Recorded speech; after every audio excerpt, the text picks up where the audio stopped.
Dans les rues de Lomé, il n'est pas rare d'entendre dire que le Togo est comparable à la Corée du Nord, ce pays constamment dépeint comme une dictature rigide et cruelle. Mais la comparaison est simpliste et injuste pour la Corée du Nord. Au Togo, le discours officiel veut faire croire qu'on est dans un état de droit, parce qu'il y a bien des lois et des institutions. Mensonge, car un état de droit ne se mesure pas à la simple existence de textes de loi, il se mesure à l'application juste et équitable de ces lois. Or, ce socle fondamental est inexistant chez nous. Dans notre pays, les règles sont appliquées à la tête du citoyen, selon ses liens avec le pouvoir et selon les enjeux. Les décisions de justice sont téléguidées dès qu'elles présentent un intérêt politique. Les institutions sont capturées. Elles sont muettes face aux abus et aveugles devant le pillage des richesses. Les libertés individuelles sont loin d'être garanties. Les citoyens vivent dans la peur, la méfiance est permanente, l'incertitude est la norme. Il ne s'agit pas seulement d'absence de démocratie,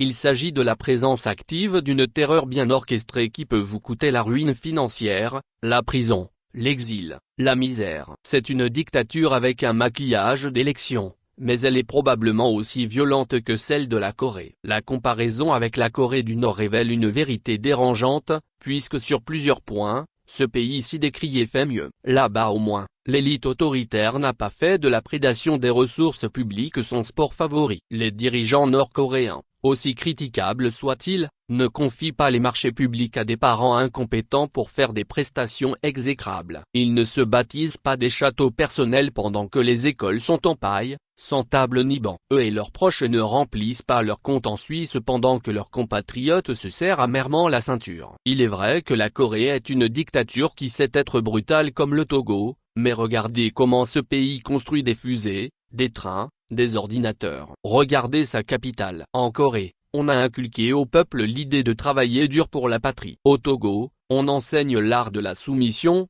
du clientélisme, du mensonge, du volume. Là-bas, on encadre la jeunesse dans des structures solides. Ici, on l'abandonne dans un environnement délabré, sans grand avenir. Certes, les deux régimes togolais et coréens répriment toute contestation, mais là où la Corée discipline dans une logique de puissance et de cohésion nationale, le Togo réprime juste pour garder le pouvoir au sein d'un clan, pour mieux payer ou pour mieux se maintenir. Au Togo, non seulement on confisque le présent mais en plus, on tue l'avenir à petit feu. Ce qui s'y passe est un scandale silencieux, une tragédie maquillée en stabilité. Il ne s'agit pas d'un simple déficit de gouvernance, il s'agit d'un sabotage pur du tissu social, économique et moral. Au sein du régime, des acteurs bien connus veulent que les citoyens vivent avec la peur au ventre, que les voleurs soient protégés, que le pouvoir soit au service de quelques-uns et non au service du bien commun, que le Togo ne soit jamais une nation libre, mais un pays dans le coma, miné par des considérations ethniques,